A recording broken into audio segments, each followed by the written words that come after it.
existia uma interdisciplinaridade, ou seja, quem era da pedagogia conversava com quem era da psicologia, que conversava com os filósofos, que conversava com os políticos, cientistas políticos, e, cara, e nisso os caras construíam teses complexas, traçando planos, resolvendo os problemas da época e tecendo críticas a fim de prever futuros problemas. E tudo isso aponta para o que a gente tem hoje. Então, mas É foram o jogando quê? fora, foi deteriorando, foram jogando fora. O que eu penso. Não, Claro, não, você tá isso no falando da Brasil, tua área, né? Você tá falando mas da tua isso área. tem A uma gente tá causa, falando. isso tem uma causa. A maneira com que os outros países que deram certo essa parte pedagógica foi justamente porque a pedagogia, os currículos, cara, tudo é independente. O Estado não mete a mão. No máximo, ele faz recomendações, ele tenta estruturar como a coisa vai funcionar para decidir Sim, essas coisas. mas Mas não é o Estado que. sim, mas Não é o Estado que. segundo. Quer ver, ó? Sim, sim. Quer ver? Ô, Flávio, quando você estava começando lá antes de se formar, quando você estava entrando, você lembra que tinha toda uma preparação acadêmica de cada matéria que era levada a sério e que era uma coisa trazida há anos. Eu lembro que para você trocar um livro de qualquer matéria que seja, isso era muito discutido, isso não era trocado à la vontade. Não era assim, tipo um Nossa. grupo de professores querem implantar um livro, não era assim, né? Existia um planejamento nacional que era seguido pelas escolas, tanto que se você mudasse de cidade não tinha problema. A outra escola ia estar estudando aquele livro, podia estar folhas antes, folhas depois. Agora você muda de escola, os livros são totalmente diferentes, cara. Não Mas existe não há mais problema isso. nisso. Não há um problema nisso. O problema justamente é o procedimento que isso foi levando ao longo dos anos. Isso aí não dá certo, cara. Você E ter, assim, ó, você ter alguém que não entende do assunto acima de você, É, ou até exatamente, mesmo, exatamente. É é o que eu tô ou como falando. até das mesmo, faculdades que o cara que é o coordenador do teu curso é um cara formado em pedagogia e não tem nada a ver com a tua formação, como eu vejo muito em universidades EADs, sabe? não, mas Que o tem uma coisa cara pior não que isso. sabe nada, o cara não sabe nada, você vai ligar pro cara, vai conversar com ele uma dúvida, e o cara não manja nada, ele fala assim, mano, eu só tô aqui fazendo meu trabalho, mas não é minha área. Então que coloca alguém que é de pedagogia para lidar com Sim. meus problemas de história, Mas isso é entendeu? só um dos problemas. Isso é só um dos Não, isso é problemas. um, mas Mas cara, esse é um problema peraí, seríssimo. é um problema Sim, sim, seríssimo. mas tem Como um é que o outro problema. coordenador do meu curso, porque o coordenador, ou chefe de sessão, não importa o nome, o cara responde por todas as disciplinas ali, todas as aulas de história. É o cara que responde. E se, por exemplo, estou fazendo uma matéria interdisciplinar, é ele que vai articular, sabe? Sim. É o gabinete dele. Então, como é que o cara não sabe? Uma vez Tá, eu vou te dar um exemplo. Segura assim, eu vou te dar um exemplo aqui, eu vou falar do PNC rapidinho. Eu liguei, eu fiz a faculdade, terminei a faculdade em uma faculdade EAD. Uhum. E aí eu comecei a criticar porque a fonte deles era Google, Wikipédia.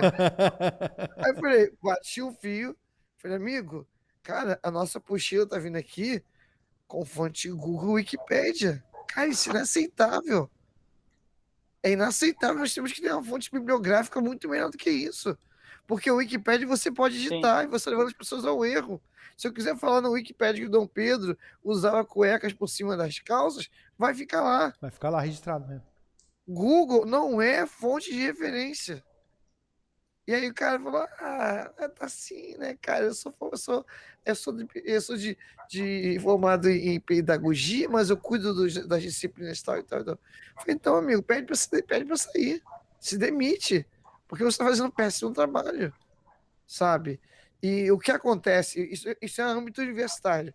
Agora, na questão da BNCC, a Base Nacional Comum, que deveria ser para todo o Brasil, como a ideia é fazer aquilo que o Leandro falou, você tem um plano de curso que o cara saiu da Bahia, Sempre foi veio para assim, né? Joinville, Sempre tá foi tendo o assim. mesmo conteúdo, mas não tá tendo, Não tá tendo, não.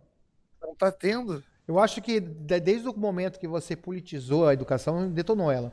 Detonou ela. Isso, Acabou com ela. aí que tá o grande problema. Não pode politizar a educação, cara. Não pode ficar nas mãos do Estado. O Estado ele tem que proporcionar as condições para o cidadão poder estudar. Exatamente. É diferente dele determinar o que as pessoas precisam estudar. Porque Mas sabe amanhã qual é a depois. prerrogativa do Estado? É que se eu tô pagando, eu tomo as decisões. Mas é a gente que tá pagando. Quem nós mantém estamos pagando, aí tá Mas é a repassando. gente que tá Agora, se pagando. fosse nos Estados Unidos, onde tem escolas públicas, você paga um valorzinho X por mês, o Estado não mete a mão dessa forma. Sim. O Estado não regula dessa forma meio Godzilla, de querer cuidar disso. A mesma coisa quando você fala de questão de educação sexual, o que é uma grande polêmica, né? A gente está falando de filosofia. Não, mas sabe? é Porque o isso. Estado quer dizer para os jovens o que precisa aprender. E você Sim, pegar sim. algumas escolas, eu já vi casos lá no Rio de Janeiro, pelo segundo, de um professor levar um consolo para aula e usar a boca para colocar a camisinha. Sim, eu Uma vi sala com um monte de adolescente. Com um bando de adolescente. Então, Complica, cara, né? Complica, né? isso é ridículo. Sim. A família. E o problema é o seguinte: aí É as pessoas falam, a desnecessário, né? família tem que fazer isso, mas a família também faz isso? Não fala. Lá em casa, só acho que meus pais falavam pra gente: 10 filhos. Nunca falou. E começa nas instituições da escola. Aí quando a família falha, o que eles vão cobrar? A escola? Sim, sim. Então, aí. Eu não vou lembrar o nome do. Cara, eu estudo tanta coisa, eu leio tanta coisa e eu tenho esse problema. Eu não consigo É igual eu. lembrar nome, Lembrar cara. fontes. Lembrar as Eu fontes. sou muito ruim pra lembrar nome. Data e Mas nome eu sou, é genético. Normalmente eu anoto tudo, tá? Mas aí às vezes tem umas coisas que eu vi em algum lugar e acabo não anotando. Mas geralmente cara, eu documento tudo que eu aprendo. Às vezes escapa alguma coisa. Mas tem um teórico pedagogo, não só ele, mas alguns outros teóricos políticos que acabaram entendendo isso também. É o seguinte: uma vez que você coloca o Estado para cuidar da educação, a educação ela se torna pelo menos em alguma medida, extensão daquilo que o governo quer que o indivíduo pense. Política de Estado. Ele vai fazer com que o indivíduo pense aquilo que o Estado quer. Vai se tornar a extensão da ideologia do Estado. Reprodução do que o Estado quer. E não que, tipo assim, hoje, beleza, vou supor, digamos que hoje tenha o Estado seja maravilhoso, tem alguém muito da hora lá, pô, eu concordo com as ideias daquele cara, ele tá reproduzindo isso nas escolas, beleza. Mas e aí depois, né? Mas e depois? E o próximo? E o próximo? E o próximo currículo? Quantos anos esse currículo vai ficar valendo? Hoje, a gente tem uma aberração de currículo. Porque num pedaço a gente entende que a escola, ela passa certos, como fala, certos valores, muitas vezes que a gente até concorda, e de repente ali no meio tem alguma coisa ideologicamente oposta. Entende? Por um lado a gente tem aquelas coisas, não que não seja, que seja errado, tipo inclusão, essas coisas, não é errado. Mas, cara, claramente você tem uma espécie de Frankenstein, porque dali no meio também tá religião. Essa é a palavra, Frankenstein. E ali no meio também tem religião, não sei o que lá, tipo... E até alguns pedaços que se contradizem, inclusive, tá? É muito estranho. Inclusive pedaços, por exemplo, que dizem justamente coisas que a filosofia pode contribuir, mas que não tá nos colos da filosofia. É um exemplo. Entende? Por exemplo, dentro da BNCC uma suposição de civilidade dentro do currículo. Ou seja, que você vai, de alguma maneira, capacitar o aluno para ser um cidadão. Certo? Mas em que pedaço do currículo você vê ensinando alguma coisa sobre política? Nada. Sendo que a própria filosofia tem ferramentas para isso, e não está incluído ali na parte das humanas, onde a filosofia está supostamente, opcionalmente incluída.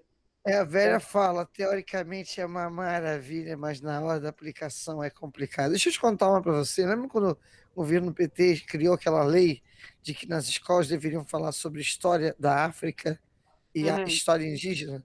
Eles criaram uma lei bonita. Nossa, vamos dar espaço para falar sobre isso, mas não criaram mecanismos para isso.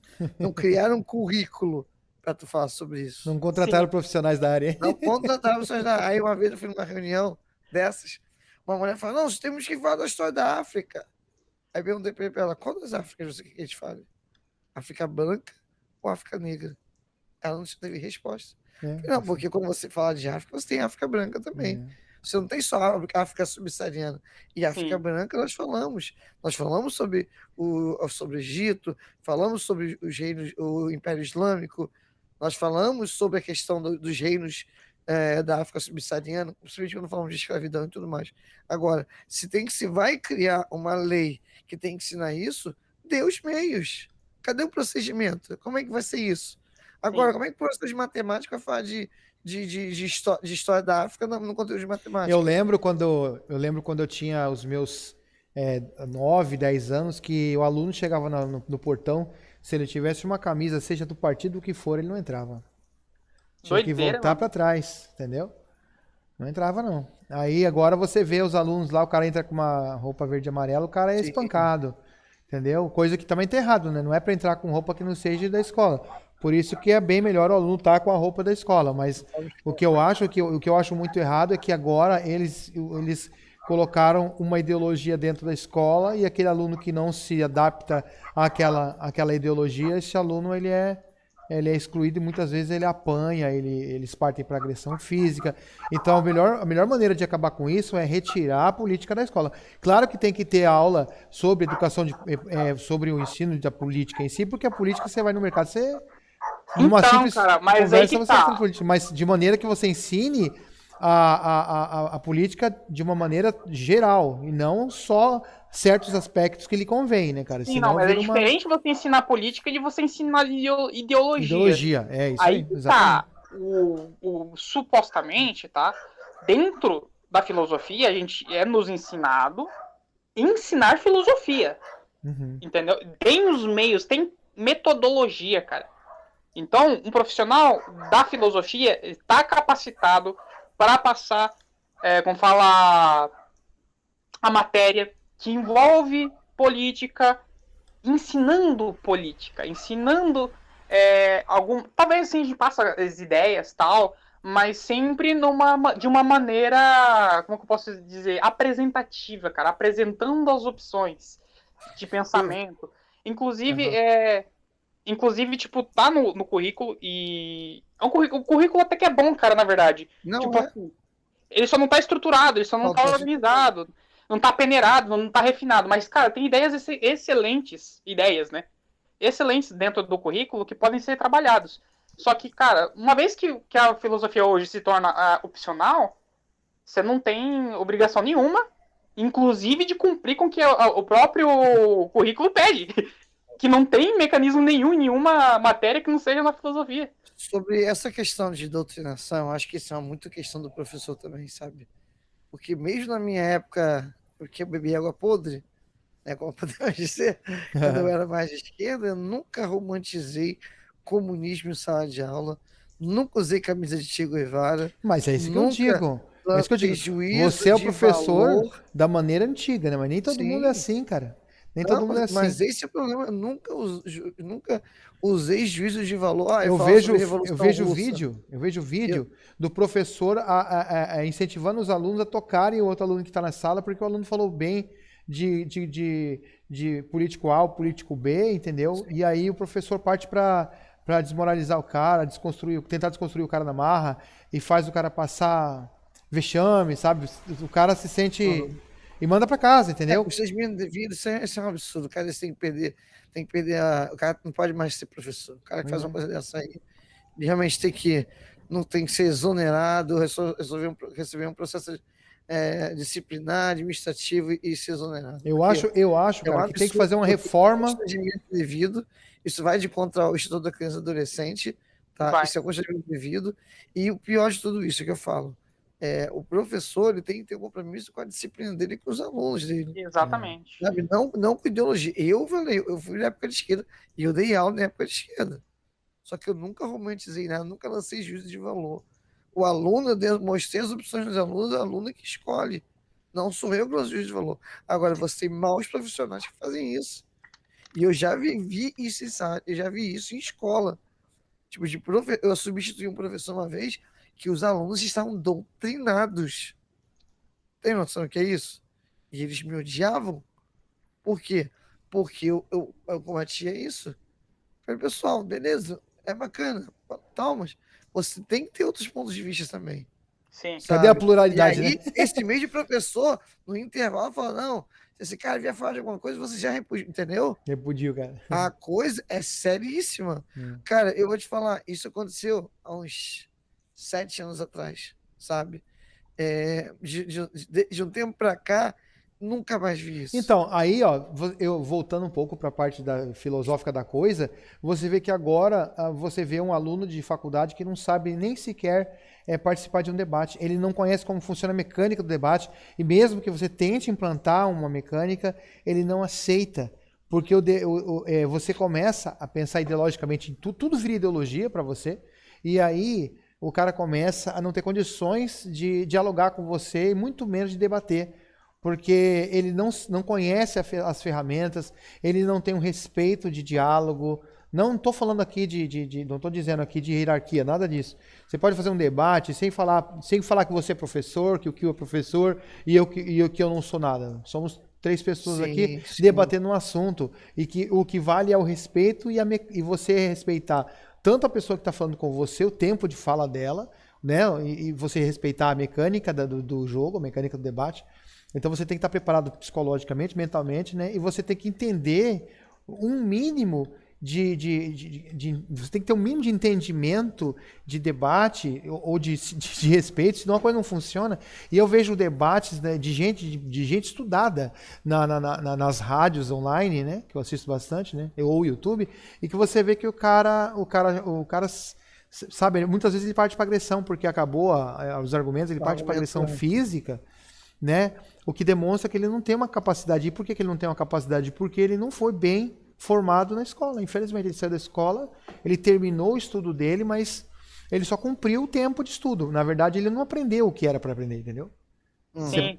Você pega um mau caráter, se piora mais ainda. Você pode pegar um filósofo atual agora, um grande nome aí do YouTube, que nem o Clóvis mesmo, que eu adoro de paixão ele. Clóvis é legal. O Clóvis, o Rodrigo também, que aí já é mais voltado para a área de religião e artefatos religiosos antigos e tal, né?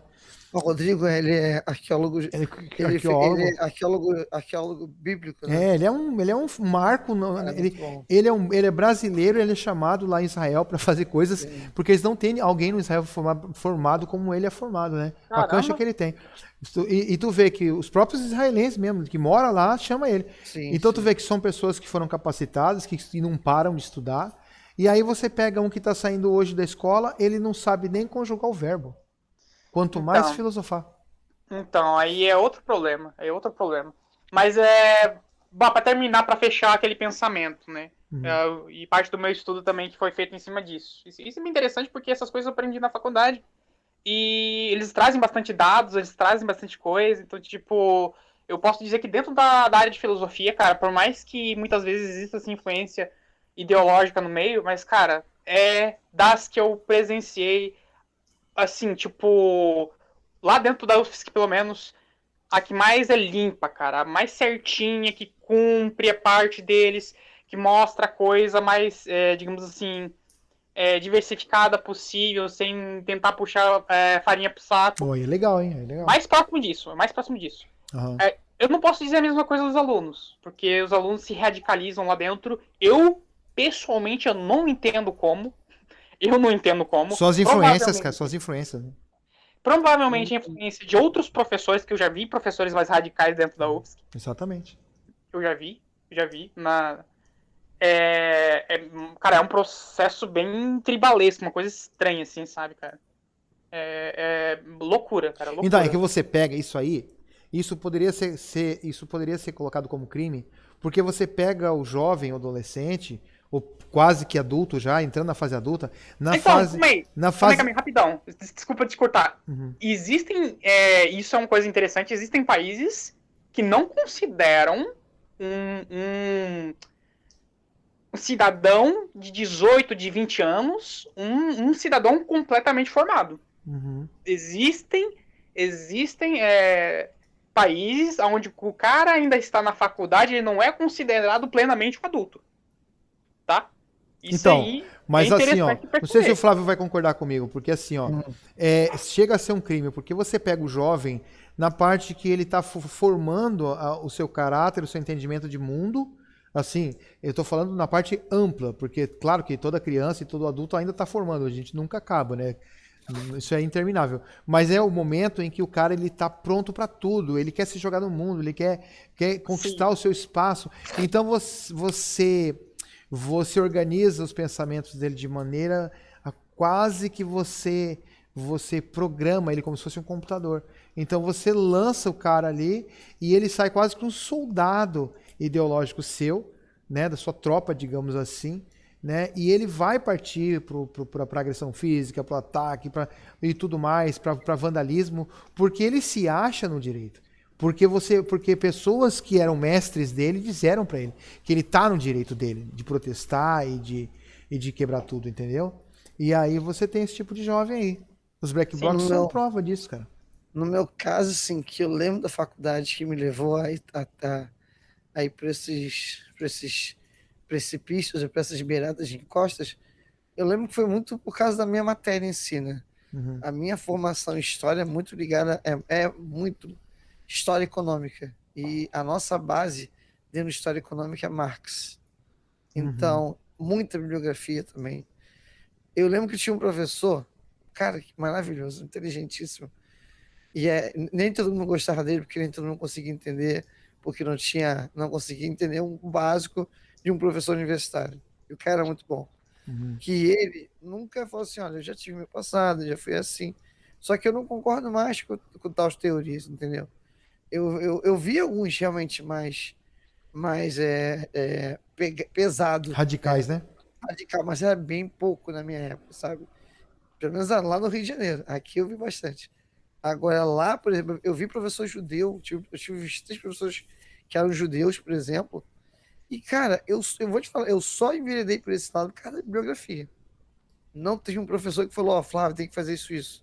Então, se eu me enveredei por esses campos, que não são os elíseos, por causa da bibliografia, imagina se eu tivesse um professor instigante que fizesse isso. Nossa, eu teria raspado minha cabeça, tinha virado um black blocks, sabe? E não sei, porque eu tomei essas decisões sozinho, porque eu bebi muito, Max. Tivemos que estudar muito. Tanto aqui é da economia, mas na história principalmente, é muito história econômica. Então, eu tenho muita bibliografia que eu tenho aqui, é Marx.